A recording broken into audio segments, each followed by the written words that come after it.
नमस्कार दोस्तों, आप लोग कैसे उम्मीद करते होंगे ठीक होंगे। मिस्टर की कुमार जी यूट्यूब चैनल में आपका स्वागत है। चलिए यूपी डीएलएड सेकेंड सेमेस्टर 2023 का मॉडल पेपर सॉल्व करते हैं। फर्स्ट पांचवा पेपर है सामाजिक अध्ययन का। तो चलिए एक से लेकर के 30 तक सॉल्व किए फर्स्ट पार्ट में, और सेकेंड पार्ट में लघु उत्तरी को सॉल्व कराते हैं। क्वेश्चन नंबर 31 का है, अच्छे नागरिक के 4 गुणों का वर्णन कीजिए। तो क्वेश्चन नंबर 31, चलो इसको देखिए साहब। अच्छे नागरिक के 4 गुणों का वर्णन।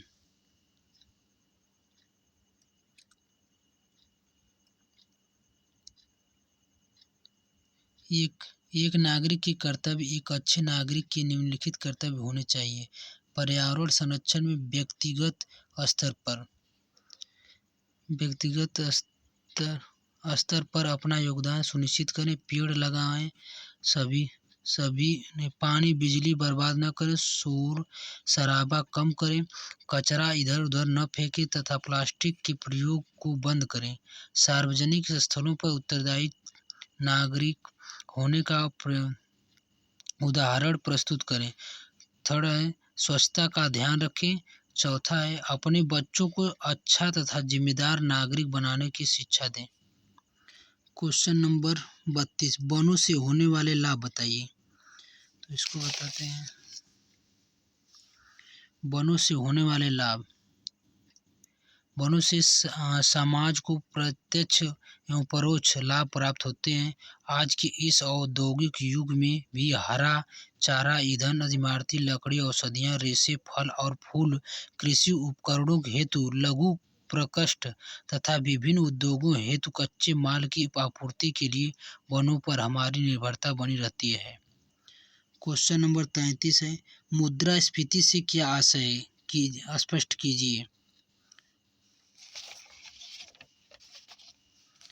क्वेश्चन नंबर 33, मुद्रास्फीति।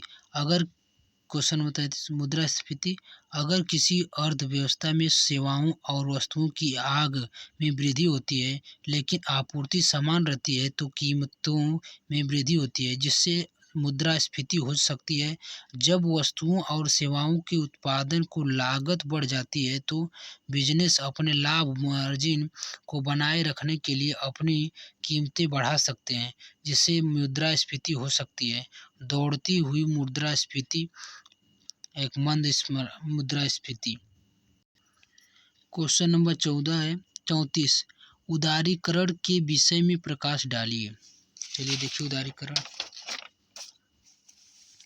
क्वेश्चन नंबर 34, उदारीकरण का अर्थ ऐसे नियंत्रण में ढील देना या उन्हें हटा लेना है जिससे आर्थिक विकास को बढ़ावा मिले, या एक ऐसी प्रक्रिया है जिसके तहत एक राज्य तथा कुछ निजी व्यक्तिगत गतिविधियों एवं प्रतिबंध लगाता है जो आप प्रतिबंधित नहीं है, या जब सरकारी नियमों को ढील दी जाती है। क्वेश्चन नंबर 35, अपवर्तन को परिभाषित कीजिए। अपवर्तन।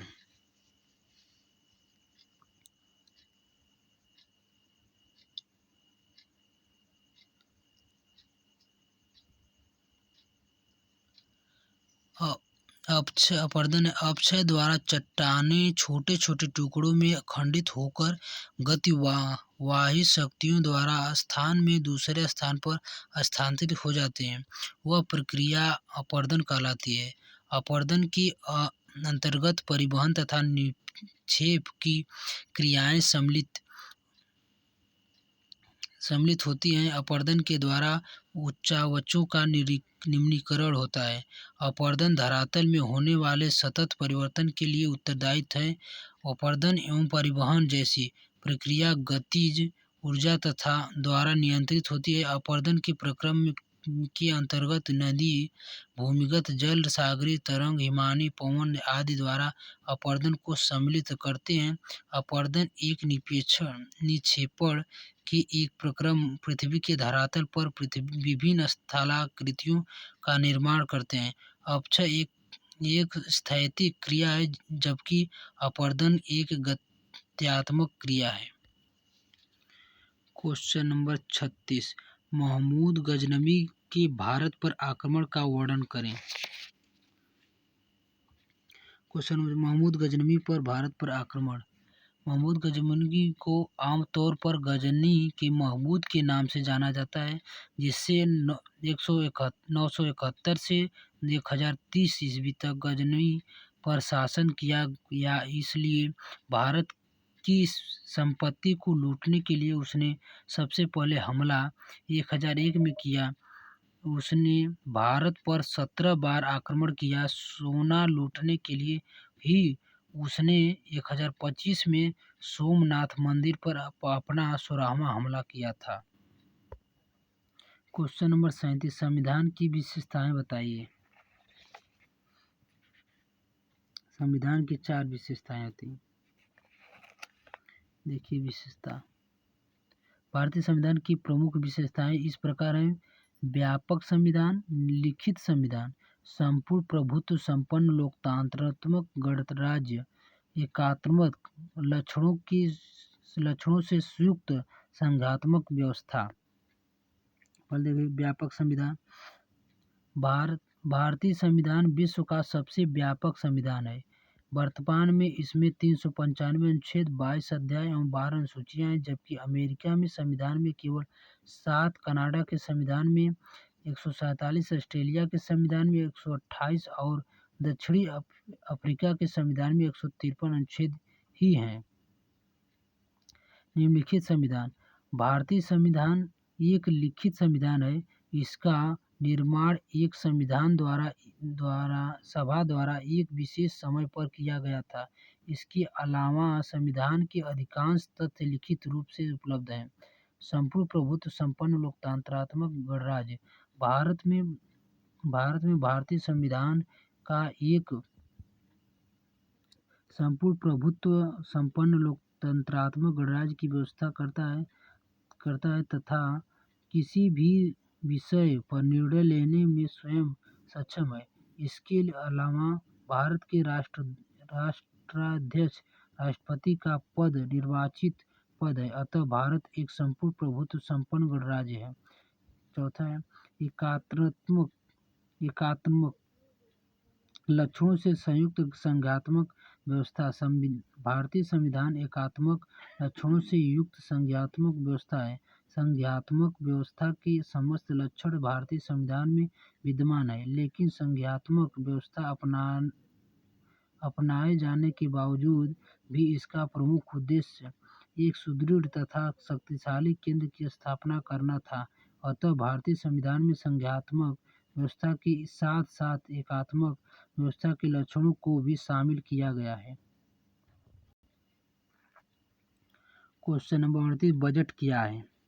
चलिए 38 देखिए।